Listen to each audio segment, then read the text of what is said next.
The first time I made eye contact with Jameson was from across a crowded club. My eyes went wide, and my jaw dropped as soon as I looked into his mesmerizing orbs of perfection. The details are a bit hazy because my brain refused to function other than to tell my eyes to open and close in rapid succession. Since I wasn't drinking and didn't approach strangers, stranger danger, right?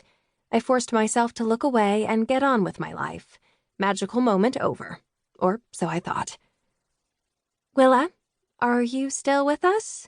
Maisie said while she waved her hand in front of my face. "I think she's gone into a sugar coma." She turned to the other part of our trio, Stella. "I told her not to drink Coke. She can't handle all that caffeine and sugar. It's the combination of death."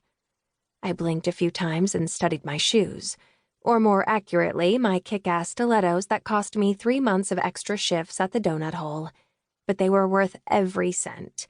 The dress I wore was short, shorter than I was used to, and tight, tighter than I would ever wear. It was also blue. But somehow my 2 best friends had talked me into letting my hair down for one night, and apparently that meant dressing like a hooker. Except for the shoes, because they were all class. I rolled my eyes at Maisie and flicked her ear. "Stop talking about me like I'm not here, and I can handle my sugar and caffeine just fine." They both laughed at me and ordered another drink. We all knew that I definitely was not able to handle sugar or caffeine. The effects were varied and unpredictable. I resentfully pushed the glass of water that Maisie had gotten me out of the way. "Did you hand in your sociology report yet?" Stella asked. We all went to Winchester University. Maisie and I had been inseparable ever since bonding over our shared love of chocolate milk in first grade. Stella, Maisie's roommate, moved to Hump Tulips to go to the university since she lived on a farm in the middle of nowhere. I stayed around because I couldn't leave my dad unless I was willing to risk him living in a jail cell for the rest of his life. And that was the best-case scenario. Let's just say Garrett Montgomery did whatever Garrett Montgomery wanted to do, even if it included stealing a cop car to get smokes from the gas station down the road. Maisie used to be engaged to Ray, a local cop who absolutely saw no reason to leave his cushy job behind and move to another city. The crime rate in Hump Tulips was made up of 80% jaywalking and 20% whatever shit my dad came up with. So she stayed, went to school, and got ready for her life as a devoted housewife once she graduated.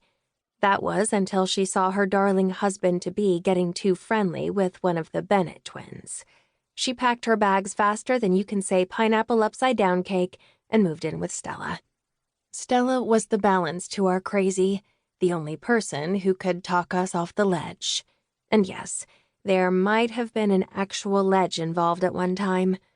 I shook my head at Stella's question about the report, but Maisie nodded. "That would be a yes for me and a no for Willa." I knew she would have finished the report a week before it was due. I pouted at her statement, even though that's what my usual MO was when it came to homework. Why do it today when you can procrastinate and write it the day it's due? At least I started my research. Writing about the evolution of Thor as part of Norse mythology is harder than I thought. I was a bit hasty making my decision based on the movie and Chris Hemsworth's abs.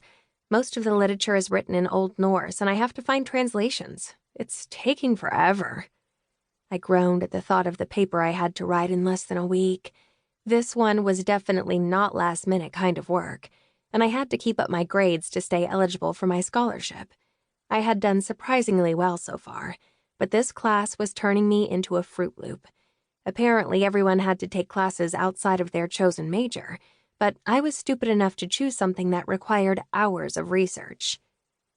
"Holy smokes, do you see that guy?" Stella asked, attempting to nod her head inconspicuously, but failing miserably. Maisie took a sip of her drink, following Stella's line of sight, and promptly choked on it. "Is that Jameson?" Maisie narrowed her eyes and nodded. "Definitely Jameson. Don't get too close or you might get pregnant." I should also mention that Maisie was judgmental at times. This was one of those times.